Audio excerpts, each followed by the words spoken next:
यदि तपाईँहरू पनि सेयर मार्केटमा इन्भेस्ट गर्न इच्छुक हुनुहुन्छ भने तपाईँले आइपिओको बारेमा सुन्नुभएको छ होला। चाहे त्यो आफ्नो साथीभाइहरूको माध्यमबाट होस्, सोसियल मिडिया अथवा न्युजहरूबाट नै किन नहोस्। झन् अहिले त नेपालको सेयर बजारमा लामो समयपछि फेरि आइपिओको लर्को नै आउँदैछ। ठुला कम्पनीहरूले सेयर बजारमा आफ्नो आइपिओ र एफपिओ ल्याउन तम्सिएका छन्।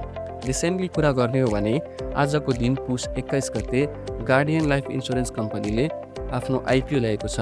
त्यसो भएको हुनाले यो समय तपाईँको लागि लाइफ चेन्जिङ समय पनि हुन सक्छ। तर आइपिओ भनेको के हो, कसरी यसले तपाईँको इन्भेस्टमेन्टको जर्नीलाई पुस्ट दिन्छ र आइपिओ भर्दा के कुरामा ध्यान दिनुपर्छ, यो भिडियोमा हामी आइपिओको यस्तो कथा खोल्दैछौँ जसले तपाईँलाई सामान्य लगानीकर्ताबाट स्मार्ट लगानीकर्ता बनाउँदछ। यदि तपाईँ आफ्नो आर्थिक यात्रा सही तरिकाले सुरु गर्न चाहनुहुन्छ भने अन्तिमसम्म हामीसँग रहनुहोस्, किनकि यहाँ तपाईँले पाउनुहुनेछ तपाईँको भविष्य बदल्ने ब्लुप्रिन्ट। आइपिओ भनेको के हो त्यो बुझ्नुभन्दा पहिला सेयर मार्केटको बारेमा अलिकति बुझौँ है त। सेयर मार्केटमा दुईवटा बजार हुने गर्दछन्, प्राइमरी मार्केट अर्थात् प्राथमिक बजार र सेकेन्डरी मार्केट अर्थात् दोस्रो बजार। प्राइमरी मार्केट भनेको कुनै कम्पनीले पहिलो पटक आफ्ना सेयर सर्वसाधारणलाई बिक्री गर्ने स्थान हो। प्राथमिक बजारबाट हामीले सेयर किन्न मात्रै मिल्छ या भनौँ सेयरको कारोबार गर्न मिल्दैन, र आइपिओ हामीले प्राइमरी मार्केटबाट मात्रै किन्न मिल्छ। अब त्यही किनेको आइपिओ अरूलाई बेच्न वा अरूबाट सेयर किन्न आवश्यक हुन्छ सेकेन्डरी मार्केट।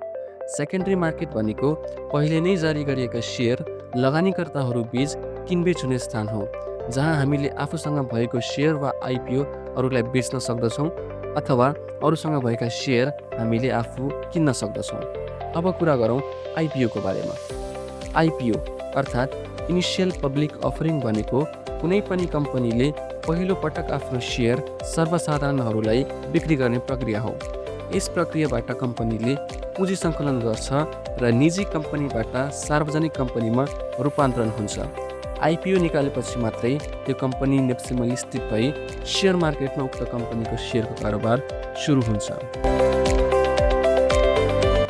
कुनै पनि कम्पनीले आफ्नो व्यवसाय विस्तार गर्न चाहन्छ र त्योसँग पर्याप्त मात्रामा पुँजी छैन भने त्यो अवस्थामा कम्पनीसँग मेनली दुईवटा अप्सन हुन्छ।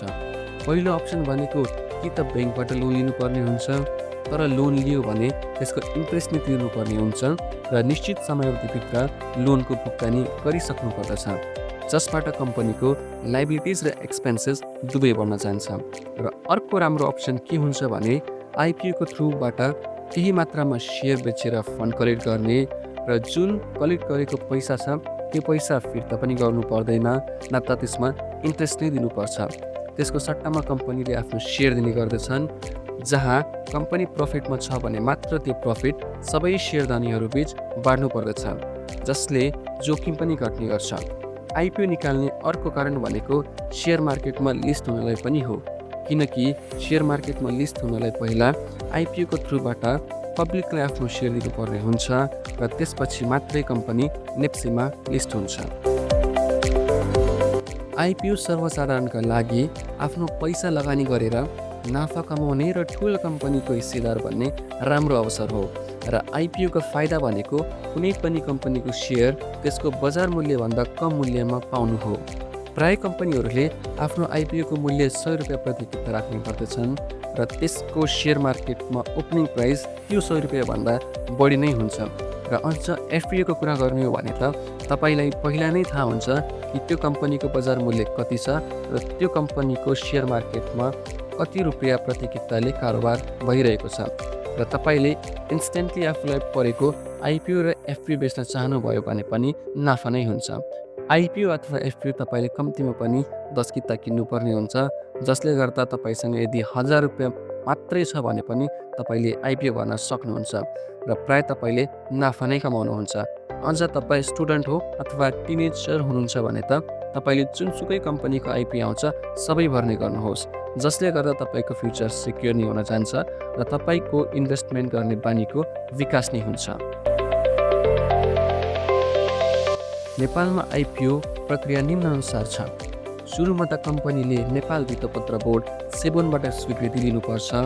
स्वीकृति पाएपछि कम्पनीले आफ्नो व्यवसाय, वित्तीय अवस्था र जोखिमहरूको विवरण सहित रिपोर्ट प्रकाशित गर्नुपर्दछ।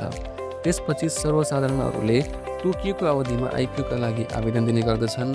आवेदन अवधि समाप्त भएपछि सेयरहरू गोला प्रथाद्वारा बाँडफाँड हुन्छ। बाँडफाँडपछि कम्पनीका सेयर नेपाल स्टक एक्सचेन्ज अथवा नेप्सेमा सूचीबद्ध हुन्छन्, जहाँ दोस्रो बजारमा त्यो कम्पनीका सेयरहरू किनबेच गर्न मिल्छ। अघि मैले एफपिओ भन्ने वर्डको पनि युज गरेँ र हालसालै माहुली लघु वित्तीय संस्थाको एफपिओ पनि खुलेको थियो, जहाँ चाहिँ धेरै मानिसहरूले आवेदन दिएका थिए। अब यो एफपिओ भनेको के हो त? एफपिओ अर्थात् फर्दर पब्लिक अफरिङ भनेको पहिले नै आइपिओ जारी गरिसकेको सार्वजनिक कम्पनीले फेरि पुँजी सङ्कलनका लागि नयाँ सेयर सर्वसाधारणहरूलाई बिक्री गर्ने प्रक्रिया हो। किनभने आइपिओ जुनसुकै कम्पनीले पनि एकचोटि मात्रै जारी गर्न मिल्छ र अर्को पटक पुँजी सङ्कलन गर्नु परेमा एफपिओ मार्फत सेम आइपिओ जसरी नै पुँजी सङ्कलन गर्न सक्दछन्।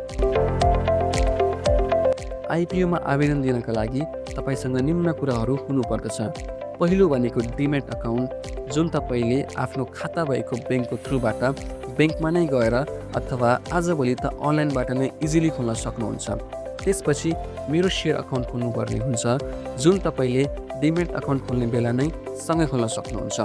अन्तिममा तपाईँलाई सिएसबा, जसलाई हामीले प्राय सेयरन नम्बर भन्ने गर्दछौँ। यी सबै कुरा खोलिसकेपछि तपाईँले आइपिओ भर्न सक्नुहुन्छ। अब अर्को भिडियोमा चाहिँ हामी तपाईँलाई माथिका यी सबै कुराहरू अनलाइनबाट नै सजिलै कसरी खोल्ने र आइपिओ कसरी भर्ने त्यो सिकाउनेछौँ। सो स्टे ट्युन्ड है गाइस।